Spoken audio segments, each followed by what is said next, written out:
너는 예수하고 함께 있었어. 당신 말투로 봐서 분명히 갈릴리 사람이지. 너 바로 그자지. 빠져나갈 길은 하나였어. 저주하고 맹세하여 가로되 나는 그 사람 알지 못해. 그 아주 나쁜 놈이야. 베드로를 욕할 사람이 있습니까? 여러분들은 이 땅의 삶에 그렇게 당당하게 주님을 지켜주시면서 살아왔습니까?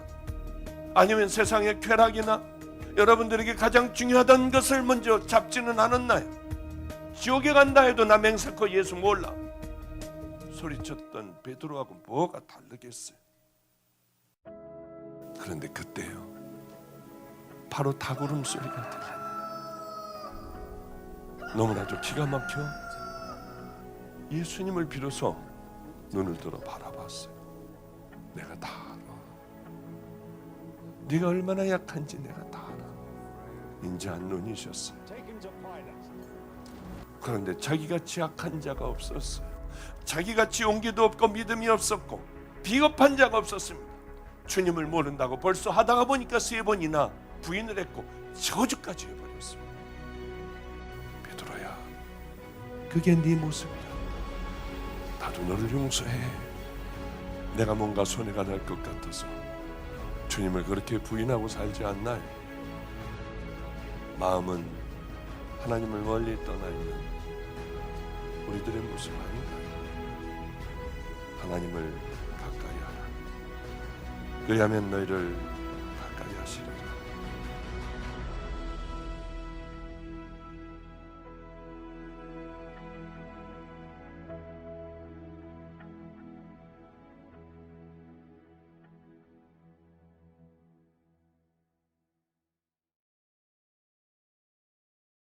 성경 말씀 보겠습니다. 열왕기상 17장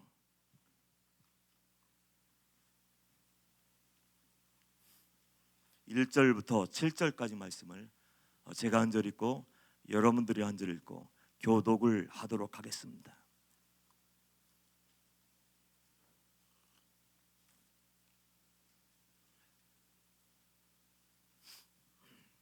열왕기상 17장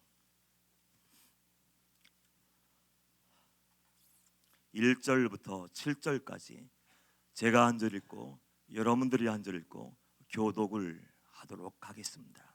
1절. 길리앗에 우거하는 자 중에 디셉 사람 엘리야가 아합에게 말하되 내가 섬기는 이스라엘의 하나님 여호와께서 살아계심을 두고 맹세하노니 내 말이 없으면 수년 동안 비도 이슬도 있지 아니하리라 하니라. 너는 여기서 떠나 동쪽으로 가서 요단 앞 그릿 시냇가에 숨고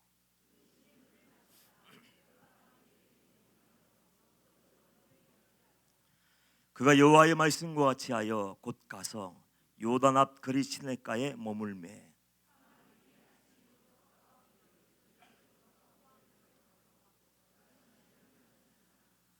땅에 비가 내리지 아니하므로 얼마 후에 그 시내가 마르니라. 아멘. 할렐루야. 이 시간도 주님이 함께 하시고 성령께서 역사하시는 그 은혜의 밤임을 믿습니다.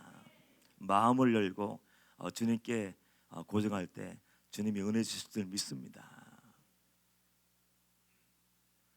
마가의 다락방에 올라오신 분들, 방주교회에 오셔서 예배드리는 분들, 아마 그분들은 구원에 대해서 관심이 많습니다. 내가 어떻게 해야 구원받을 수 있습니까? 내가 회개하려면 어떻게 해야 됩니까?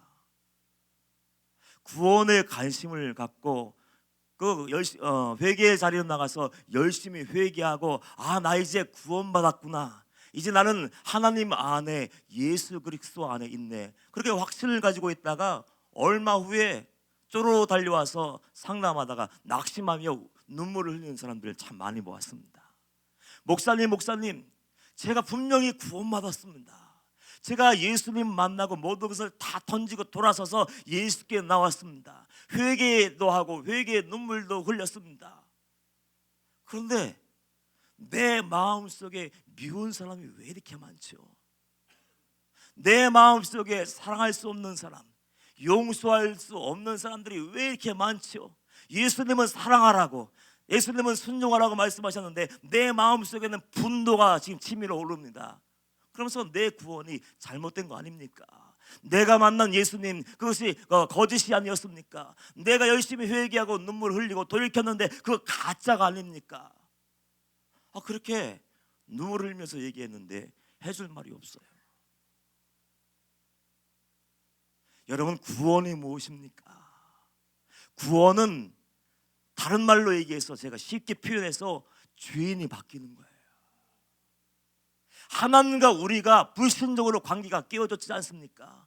아담과 하와가 독립을 선언하고 와, 하나님같이 된다더라, 그 말에 속아서 선악을 알게 하는 실과를 따먹는 순간 우리는 반란을 일으키고 하나님 앞에서 독립선언하고 내 마음대로 살기로 결정을 했어요. 그 순간부터 우리는 하나님과의 관계가 다 깨어졌습니다. 불순종의 결과가 사망이지 않습니까? 결국은 사망이었어요. 그 하나님과의 깨어진 관계를 회복하고 하나님께로 돌아가는 것이 구원인데, 그 구원은 바로 하나님을 나의 구주, 나의 하나님, 왕으로, 왕의 자리로 돌려드리는 것을 의미하는 거예요.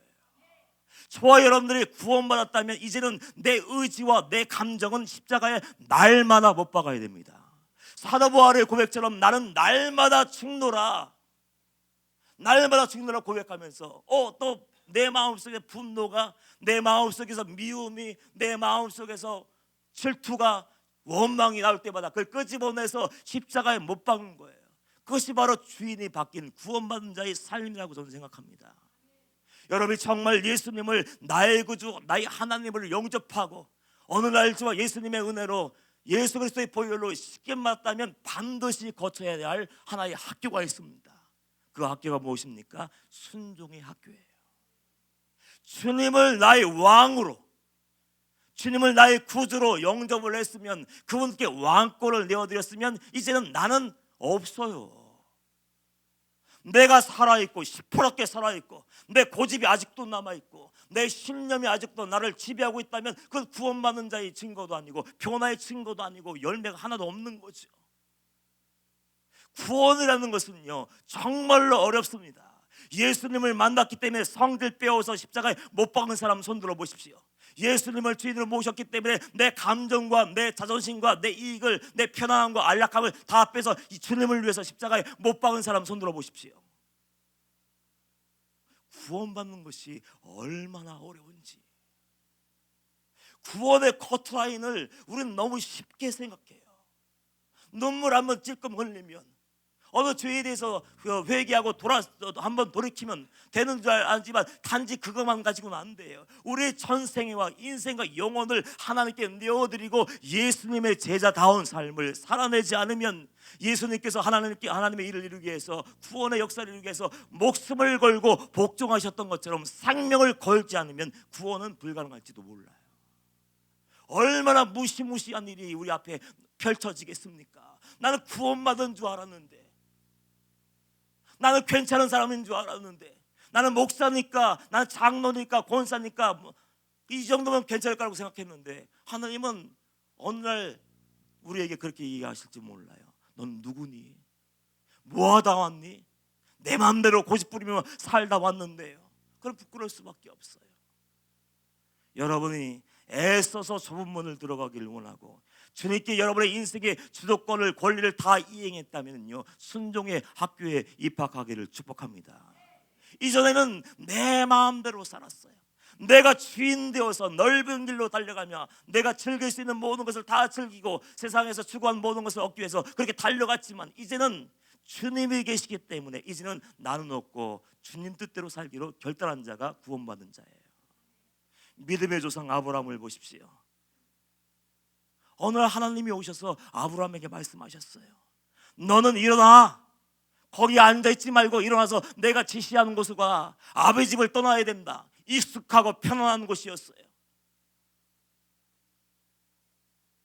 믿음의 조상의 아브라함, 하나님이 인정하시는 믿음의 사람인데, 그가 믿음의 사람이 된 증거가 무엇입니까? 하나님을 신뢰하고 하나님과의 관계가 회복된 증거가 뭐였어요? 하나님이 말씀하실 때 어딘지도 모르지만 하나님이 명령하시니까 모든 것을 다 던져버리고 그 자리로 나갔다는 거예요. 아브라함이 갈대 우르 지방을 떠날 때 몇 살이었습니까? 예? 몰라요? 75세 아닙니까?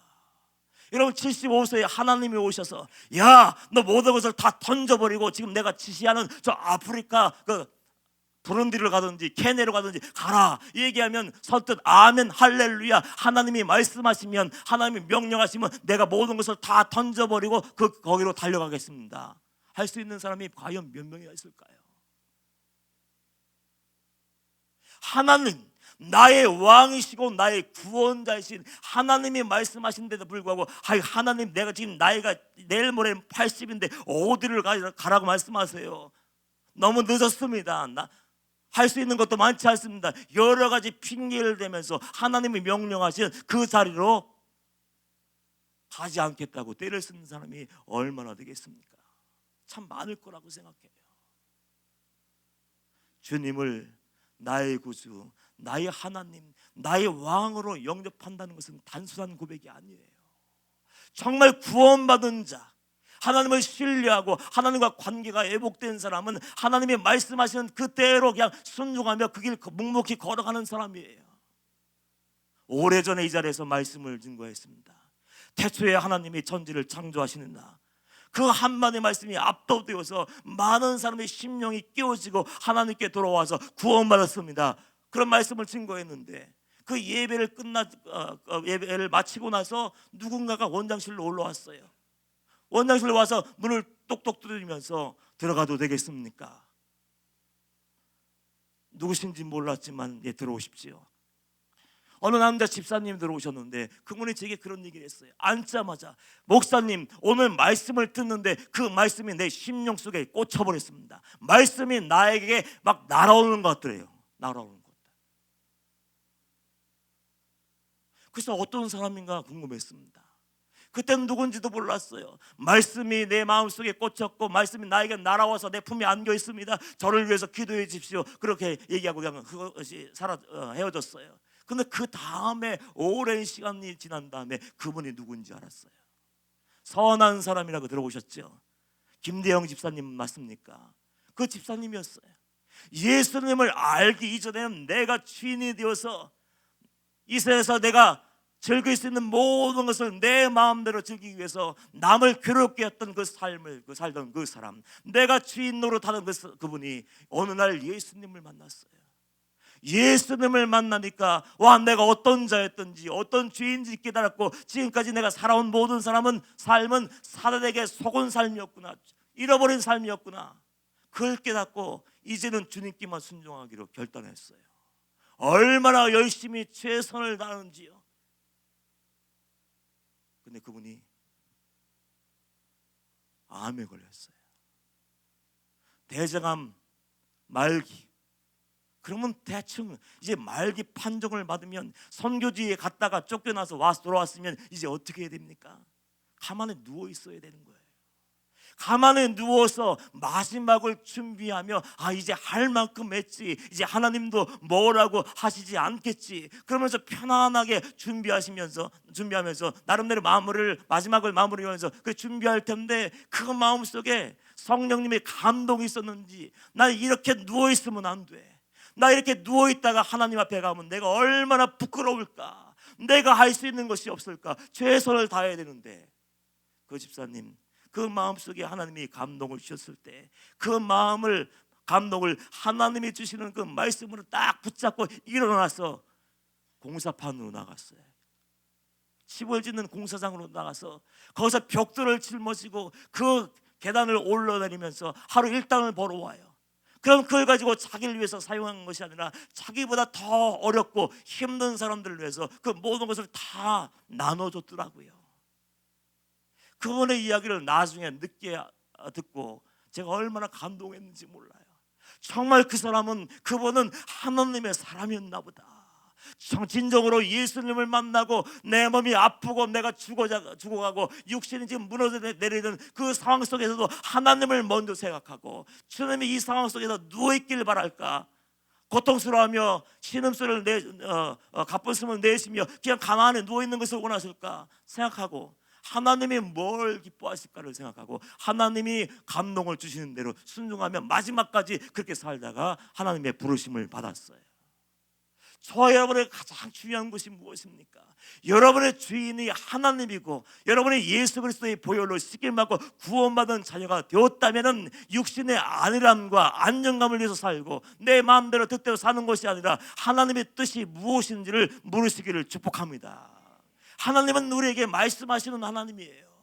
어떤 특별한 은사자에게만 하나님이 말씀을 들어라 그렇게 얘기하는 것이 아니고, 우리는 이미 하나님의 말씀을 이미 충분히 듣고 알아요. 하나님이 뭘 내게 원하시는지, 주님이 내가 뭘 명령하시는지, 하나님이 내가 뭐 어떤 일을 순종했을 때 기뻐하실지 이미 다 알고 있습니다. 지금도 여러분 마음속에 말씀하실지 몰라요. 용서해야 되지 않겠니? 섬겨줘야 되지 않겠니? 예배할 때 그냥 왔다가 그냥 가는 것이 아니라 하나님 내 앞에 계시는 것처럼 마음과 뜻과 정성을 다해서 신령과 진정으로 예배하지 않겠니? 그 아무도 가지 않는 그 낮은 곳으로 내려가서 화장실 좀 청소하고 주방에 들어가 설거지도 하고 봉사하지 않겠니? 하나님은 누구에게나 말씀하시는 분이에요. 그런데 안타깝게도 하나님이 뭘 기뻐하실까 생각하며 순종하기보다는 내 육신의 안락함을 위해서 그냥 포기하고 그 하나님의 음성을 차단해버리는 사람이 얼마나 많습니까? 예수님을 만나고 얼마나 기뻤는지 몰라요. 주님을 위해서 이제 뭐를 해야 될까 그렇게 생각하면서 매일매일 그렇게 살았습니다. 어느 날 어떤 도시에 가서 동료 목사님들과 함께 식당에 들어가서 식사를 하게 되었습니다. 칼국수 집이에요. 그 칼국수 집에 들어가서 점심 식사를 하기 위해서 그 테이블에 앉아 있는데 다 주문하고 이제 나와서 식사를 해야 되는데, 제 마음속에서 이건 제 체험이니까 이단이라고 얘기하지 마세요. 제 마음속에서 이 자리에서 일어나서 전도를 해야 돼요. 여러분들, 내가 나에게 야 밥 먹다 말고 일어나서 여기서 전도해라 내가 얘기하겠습니까? 사단이 나에게 와서 너 예수 그리스도의 복음을 이 자리에 증거하라고 속삭이게 했습니까? 누구의 음성이겠어요? 주님의 음성이죠. 성령님이 필요하실 때, 주님이 필요하실 때는 아무 때고 다 말씀하시더군요. 힘이 모락모락하고 군침이 넘어가는 그 상황 속에서 만나게 먹으려고 고개 숙였는데 일어나서 복음을 증거해라. 얼마나 두렵고 떨리겠어요. 그 식당에 사람들이 꽉 차 있는데 얼마나 잘 되는지, 그 자리에서 누구 어떻게 일어나서 소리 한번 지를 때 뺨을 맞을 것 같더라고요, 분위기가. 그래서 이거 잘못됐을 거야 그렇게 생각하고 눌러버렸습니다. 이거 아닌 것 같은데. 그것도 또 먹으려고 또 이렇게 하는데 또 똑같은 말씀이 또 눌러버리고 또 식사하려고 하는데 동일한 말씀이 들려왔어요. 그 하나님이 말씀하실 때 여러분은 어떤지 모르지만 저 같은 경우는 성령님이 말씀하시면 그 말씀에 순종하지 않으면 못 견뎌요. 가만히 편안하게 앉아있을 수 없어요. 얼마나 괴로운지. 그래서 그냥 식사를 하려다가 포기하고 다 내려놓고 할게요. 그리고 일어나서 말씀을 증거하기 시작했습니다. 말씀을 증거하고 식사를 하고 두리번거리다 보니까 성령님이 왜 나에게 그 말씀하셨는지 이유를 알게 됐어요. 아무도 아는 사람이 없는데 그 부석자 한 자리에 나이가 한 70이 넘은 80이 다 돼가는 할아버지 한 분이 계시는데 자세히 보니까 옛날 제가 고등학교 다닐 때 선생님이야. 그 선생님을 만났어요. 그래서 그 앞에 쪼르르 달려가서 아니 선생님 아니십니까? 어디 계셨지요? 그때 제가 접니다. 예수 믿으시냐고 물었더니 안 믿는데. 그래서 내가 전할 수 있는 복음을 다 증거하고 가까운 교회 나가셔서 예수를 믿으라고 증거했습니다.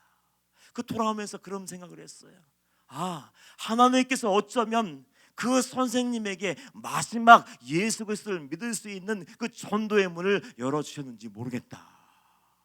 하나님이 왜 식당에서 일어나서 복음을 증거하라고 하시는지 그 이유는 알 수 없지만 하나님이 말씀하시면 그 말씀에 순종하고 말씀을 증거하면 그 놀라운 일이 생길 줄 믿습니다. 그게 구원받은 자의 모습이에요. 성경을 한번 들여다보십시오. 다른 데서 찾아보지 마시고 성경 속으로 들어가 보면 하나님의 오른손 능력의 팔에 붙잡혀서 귀하게 쓰임받았던 하나님의 사람들, 영적인 거장들, 거인들의 발자국을 한번 가만히 따라가 보십시오. 쓰임받았던 하나님의 사람들, 어느 날 갑자기 하나님 딱 만나고 능력받아서 그렇게 사역을 하는 것이 아니라 하나님의 순종의 학교에 입학해서 순종하는가 안 하는가 하나님의 검증을 받은 다음에 보내심을 받더라고요. 순종은 필수예요. 여러분들이 하나님의 자녀가 분명하다면 하나님이 말씀하실 때 움직일 수 있어야 됩니다. 움직이지 않는 사람은 아직도 그 학교에 입학하지 않은 사람이에요. 오늘 본문에 기록되어 있는 엘리야도 마찬가지였습니다. 우리는 엘리야 하면은 능력의 선지자, 850대 1의 전쟁에서, 영적인 전쟁에서 승리한, 멋지게 승리한 그 귀한 능력의 종이라고 생각하는데, 그 엘리야가 하나님께 쓰임 받기 위해서 그 얼마나 많은 순종의 걸음을 걸었는지에 대해서는 생각하지 않습니다. 우리는 결과만 추구해요. 우리 아무것도 안 하고 그냥 은혜만 받으면 되고, 아무것도 안 하고 그냥 축복만 받으면 되고, 아무것도 안 하고 우리 가정이 잘 되고 자녀가 잘 되고 사업이 잘 됐으면 좋겠다는 그런 마음을 가지고 있는데, 그 하나님의 어떤 은혜를 주시기 위해서는 먼저 그릇을 준비하시는 분이에요. 그릇을 준비하지 않으면 안 되는 거예요. 엘리야가 살던 시대가 어떤 시대였습니다. 악한 시대였어요. 할아버지가 악한 왕이었고, 아버지가 요압 보시기에 악한 왕이었고, 아합은 요압 보시기에 심히 더욱 악하여 악한 왕 뽑기 선발대회에 나가면 금메달 리스트가 아합 왕이었습니다. 영적으로 모든 것이 다 깨어져 버렸어요. 하나님의 백성들이 하나님을 거역하고 우상을 끌어들어와서 세워놓고 은혜 받겠다고, 복을 받겠다고, 축복 받겠다고 절을 해버리고, 제사장들, 서기관들, 율법사들은 다 어디 갔는지 한 명도 보이지 않는 그 시대에 아방 앞에 엘리야가 나가게 되었습니다. 여러분, 하나님이 말씀하셔서 아방에 나가서 얘기하는데 여러분 두려울까요? 두렵지 않을 거예요? 사람은 두려울 수밖에 없어요. 본능적으로 두려울 수밖에 없어요. 내가 아방 앞에 나가서 내가 여호와의 사심을 두고 맹세하노니 내 말이 없으면 수년 동안 비도 이슬도 내리지 않을 거야. 내가 악한 놈이기 때문에 그래. 그런 얘기 하나님이 가서 말씀을 증거하러 갈 때 여러분은 달려가시겠습니까? 안 가실 거예요? 다락방 성도는 달할 줄 알았는데 안 간대요. 저의 마음도 똑같아요. 하나님이 지금 내게 말씀하셔서 아방에게 나가서 내 죄와 이스라엘 백성들의 죄 때문에 이제 하늘 문이 닫히고 비도 내리지 않고 이슬도 내리지 않을 거야. 당신 때문이야. 이거 쉬운 일 아니에요. 그러나 하나님의 사람이었던 그 엘리야는 어떻게 했습니까? 하나님이 말씀하시자 그 자리에서 막 박차고 일어나서 달려갔을 거예요. 아주 강하고 담대하게 모기 소리로 한 것이 아니라 확신을 가지고 내가 섬기는 하나님, 살아계신 하나님의 사심을 두고 맹세하느니 내 말이 없으면 비가 내리지도 않고 이슬도 내리지 않을 거야. 담대하게 증거했을 거예요. 쉬운 길이 아니지만 하나님을 신뢰하고 하나님을 믿고 하나님이 나의 아버지심을 믿었기 때문에 엘리야는 담대하게 달려갈 수 있었던 거예요. 이 시대에 하나님 아버지를 나의 아버지로 모시는 자가 몇 명이나 되겠습니까?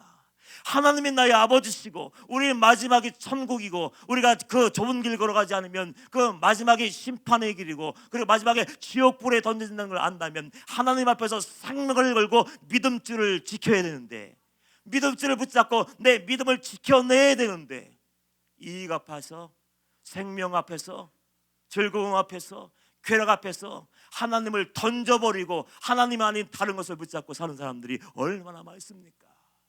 엘리야와 같은 그런 전사들이, 영적인 전사들이 되기를 축복합니다. 정말 믿었으면은 하나님을 감동시키고, 정말 하나님의 사람이라면 하나님의 사람답게 살 수 있는 믿음의 배짱이 있어야 돼요.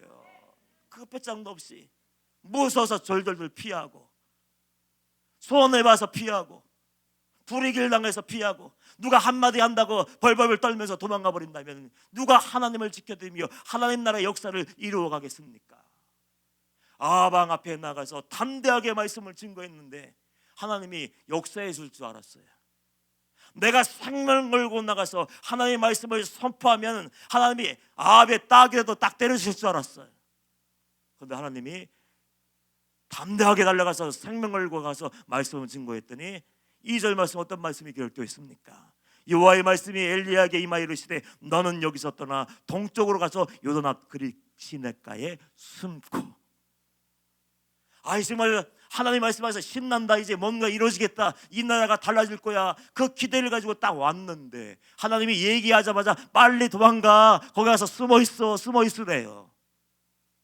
기분 나빠서 저는 안 갈 것 같아요. 하나님 말씀해 주셨으면 책임을 져야죠. 하나님이 그렇게 명령하셨으면 딱 나와 앞에서 뭔가 하나님의 살아계심을 보여줘야 되는 거 아닙니까? 능력을 나타내셔야 되는 거 아닙니까? 그럴 것 같아요. 그런데 엘리야는요, 어떻게 반응합니까? 정말 믿음의 사람은 이해가 되지 않아도, 납득이 되지 않아도 하나님이 말씀하시면 그냥 이해하고 또 돌아서서 그릿가로 시냇가로 쪼르르 주량량을 쳐버려요. 거기서 시냇물이 마를 때까지 거기서 열심히 기도하고 열심히 훈련을 받았을 겁니다. 그 연단이 끝난 후 또 하나님이 다음 명령을 이제 지시하셔요. 다음 또 순종의 발걸음을 뛰라고 말씀하시는데 어떤 말씀을 하고 있습니까? 8절 이하에 보면 사르밧에 과부집이 있는데 거기 가서 이제 지내라. 이제는 까마귀가 물어다주는 떡과 고기 안 먹어도 되는구나. 여러분, 까마귀 가방에 쇼핑백에 들고 왔을까요? 도시락통에 들고 왔을까요? 까마귀가 아침마다 엘리야야 먹어라 툭, 저녁마다 엘리야야 먹어라 툭 하고 던져줬을 텐데 까마귀 침이 다 묻어있는 떡과 고기를 줬을 거예요. 이제는 그 연단 과정이 다 끝나버리고 이제는 하나님이 좀 편안하게 해주시는가 보다 생각하고 열심히 이방 땅으로, 그 부끄럽지만 이방 과부집으로 딱 달려가서 딱 보았더니 이게 웬일? 이제 배부르게 편하게 먹고 쉴 수 있을 줄 알고 갔더니 그 여인의 형편이 더 힘들어. 마지막 고운 가루 하나 가지고 이제 밥해 먹고 죽으려고 우리 나뭇가지 짚고 있는 거예요.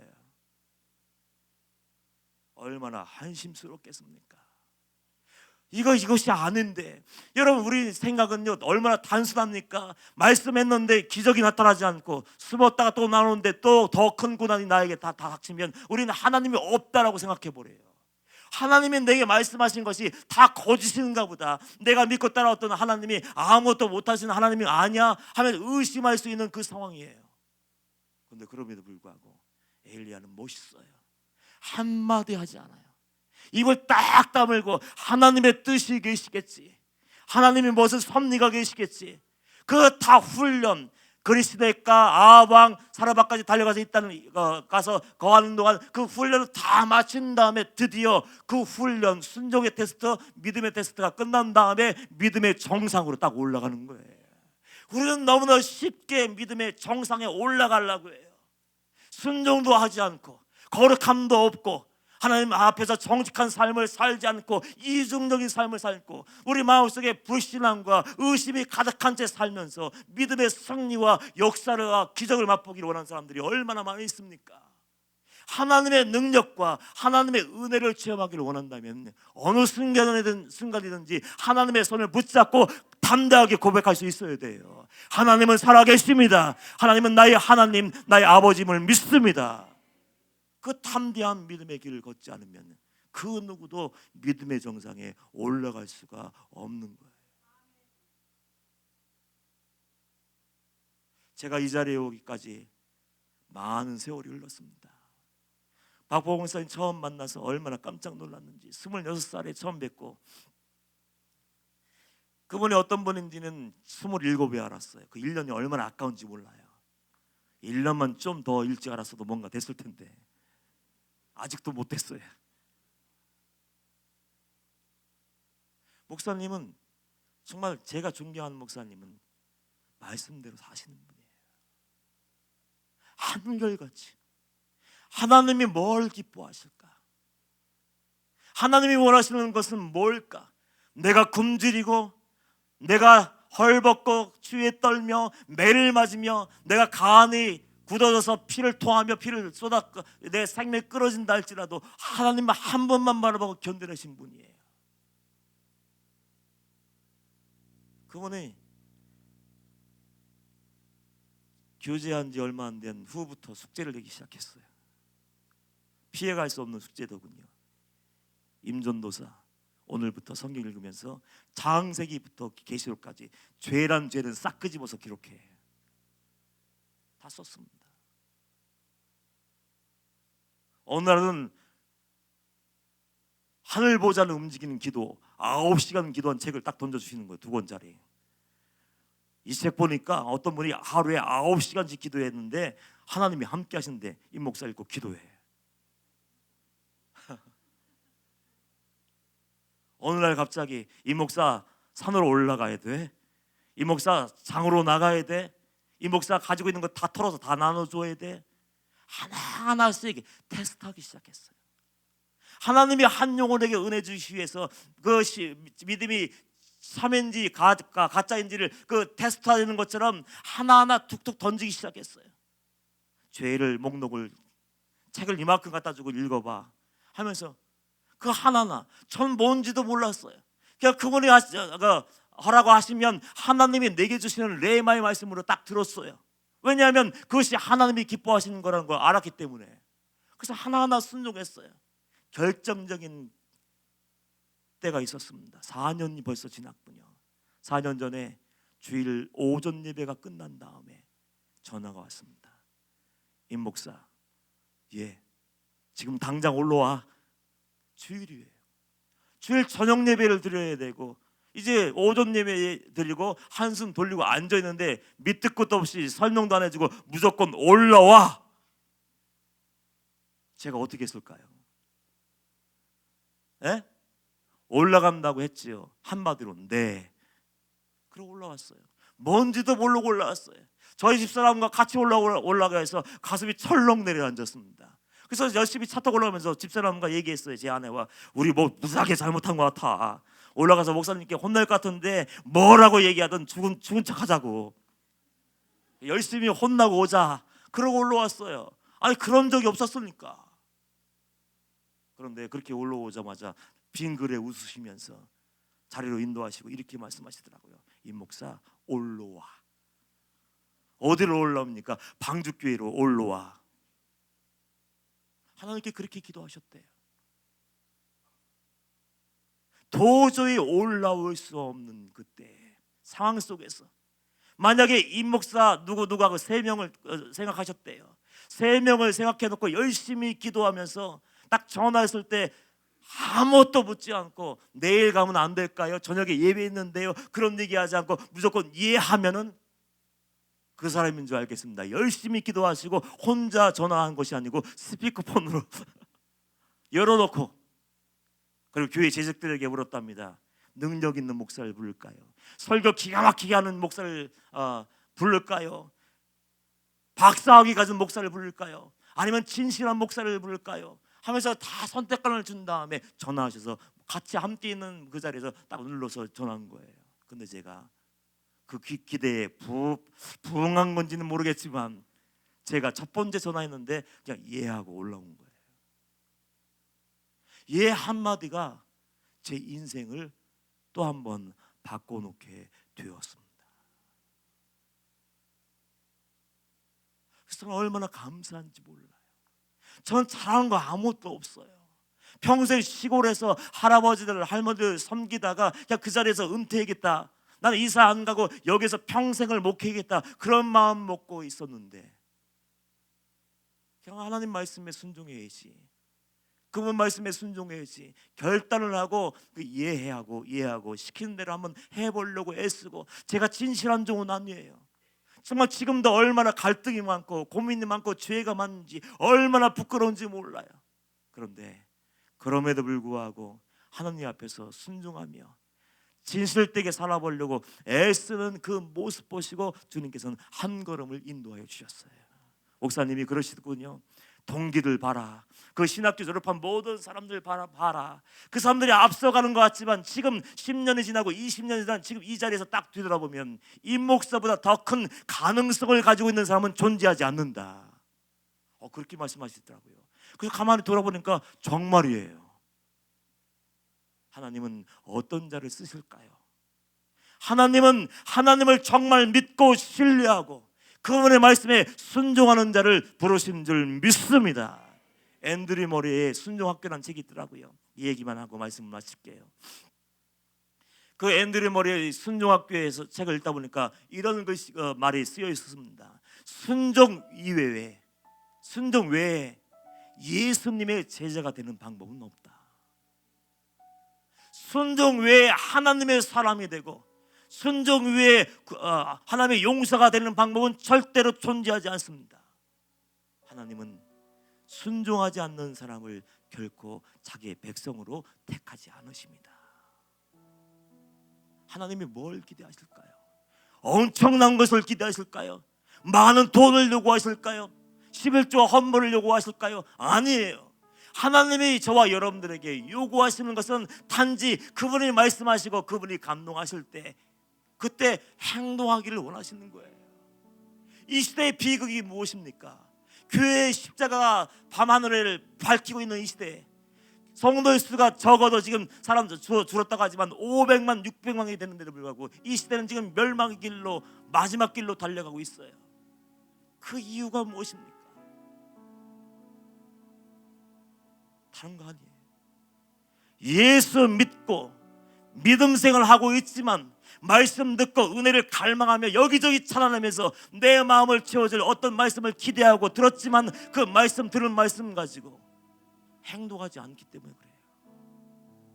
아는 말씀 가지고 행동하십시오. 이미 들었던 말씀 가지고 순종하십시오. 순종하지 않으니까 문제예요. 칼 아이들머니 제자는 행동한다는 그 책에서 이렇게 얘기했더군요. 그만 좀 책 읽어. 책 좀 그만 읽고 지식을 쌓으려고 이리저리 막 뒤적거리고 인터넷에서 찾아다니지 말고 생각만 하다가 지옥에 가는 인생 되지 말고 이제는 이미 내가 배운 말씀 들었던 그 말씀 가지고 하나님이 명령하신 그 삶의 자리에서 빛과 소금의 사명을 감당해라. 행동하지 않은 말씀이 무슨 의미가 있습니까? 구호만 외친다고 변화됩니까? 예수 믿는다고 고백만 하면 내가 새 사람이 됩니까? 천국 같은 가정 되게 해달라고 기도만 하면 내 가정이 천국 같은 가정이 됩니까? 안 돼. 결코. 내가 먼저 믿은 자에게는요 순종이 요구되는 거예요. 내가 알고 있으면 먼저 배웠으면 그 말씀 가지고 여러분의 가정에 심겨져서 하나의 미랄이 될 수 있어야 돼요. 빛과 소금이 그 사명 감당하려면 어떻게 됩니까? 죽어야 돼요. 소금이 맛을 내려면 어떻게 됩니까? 김치 열심히 담아서 소금 뿌려놨는데 난 안 죽을 거야 하고 소금이 그대로 있어봐요. 맛이 납니까? 먹을 수 있습니까? 먹을 수 없는 거와 똑같아요. 여러분이 성도고 구원을 갈망하고 좋은 길 걸어가기로 결단했다면 하나님의 말씀에 귀를 기울이고 이미 알고 있는 그 말씀 가지고 심겨줘야 돼요. 순종하는 것은 대가를 지불해야 됩니다. 하나만 얘기를 더 하고 마칠게요. 정말 순종하기 어려운 문제가 있었어요. 예수를 만나고 나보다 더 악한 죄인은 없다고 저는 항상 생각합니다. 나보다 더 큰 죄인은 없어. 순종하며 그렇게 산다고 했는데 어느 날 한 가지가 걸렸어. 하나님한테. 하나님이 그것을 지켜보고 계셨던지 어느 날 열심히 기도하고 있는데 기도의 자리에서 말씀하셨어요. 그거 집어내셨어요. 너 지금 일어나라. 새벽 예배 드리는데 일어나라. 일어나서 지금 아무개 장로가 있는데 아무개 장로의 집으로 찾아가라. 찾아가서 뭐 할까요? 가서 무릎 꿇고 용서를 빌어라. 아주 구체적으로 말씀하시는 거예요. 그래서 이건 저는 그 얘기를 듣자마자 이건 아니라고 생각했습니다. 저는 그분과 한 번도 얼굴 붉힌 적이 없고 다툰 적도 없고 식사 자리에서 식사 한 번도 하지 않은 사람이었어요. 그런데 그분은 제가 한 교회에 부임하려고 할 때 저를 내쫓으려고 아주 앞장서서 도장을 받던 그런 분이었어요. 사랑합니다 목사님, 은혜 받았습니다. 그런 분이 뒤에서는요 성도들 중직들을 찾아다니면서 도장 찍어. 그래서 제가 그분 때문에 목회를 그만두려고 했어요. 이제 떠나야 되지 생각할 때 주님이 만나 주셔서 이제 마음 잡고 목회하는데 그 문제를 하나님이 다루실 줄 몰랐어요. 내가 용서 받아야 되는 받는 것이 아니라 내가 그분을 용서해야 되는 거 아닙니까? 제가 상처받았습니다. 그런 마음이 저를 지배해서 성령님이 말씀하시는데 안 된다고 그랬어요. 또 안 된다고 그랬어요. 또 이거 아니냐고 얘기했어요. 근데 마음이 괴로워지는 거예요. 점점점 괴로워지는 거예요. 할 수 없이 갈게요.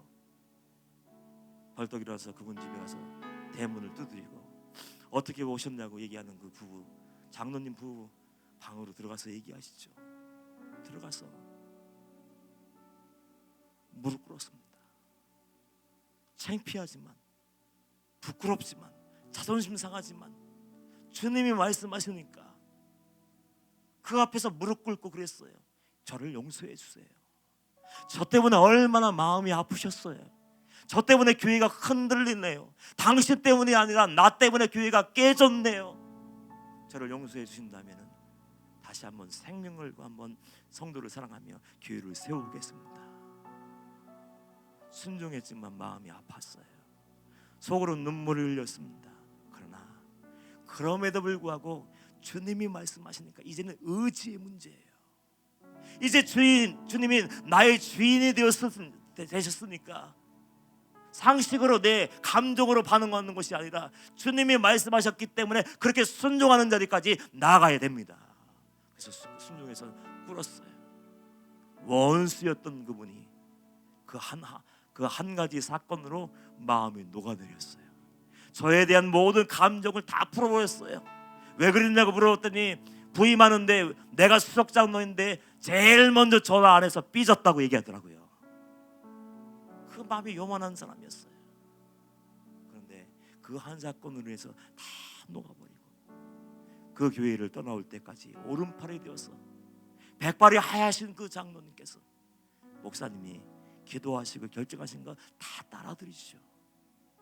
이사 간다고 얘기할 때 마지막까지 붙잡고 정말 가셔야 되냐고, 정말 떠나셔야 되냐고 그렇게 이해할 정도로 저를 사랑해주고 섬겨주는 아주 이제 훌륭한 변화되어서 아주 훌륭한 장로님이 되었어요. 이제 의지의 문제입니다. 여러분 순종의 학교에 입학하기를 축복합니다. 나를 버리시고 내 자아를 십자가에 못 박고 나를 구원하신 그 주님 때문에 내 의지를 들여서 순종하는 거예요. 그럴 때 한 걸음 한 걸음 한 계단 한 계단 여러분의 믿음이 자라나고 하나님 앞으로 더 나아가게 됐어.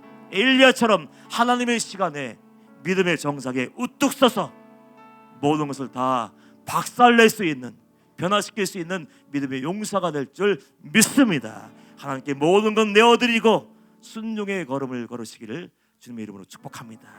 기도하겠습니다. 주님 감사합니다. 나를 구원하신 주님 은혜에 감사하게 하시고 이제는 주님이 말씀하시면 내 의지와 내 생명을 들여 순종할 수 있는 우리 모두가 되게 하여 주시옵소서. 그래서 사랑할 수 없는 사람 정말로 사랑하며 용서할 수 없는 사람 용서하며 어떤 억울한 일을 당해도 묵묵히 내려가 섬기며 인내하며 끝까지 그 길 걸어갈 수 있는 우리 모두가 되게 하여 주옵소서. 감사하며 예수님의 이름으로 기도합니다.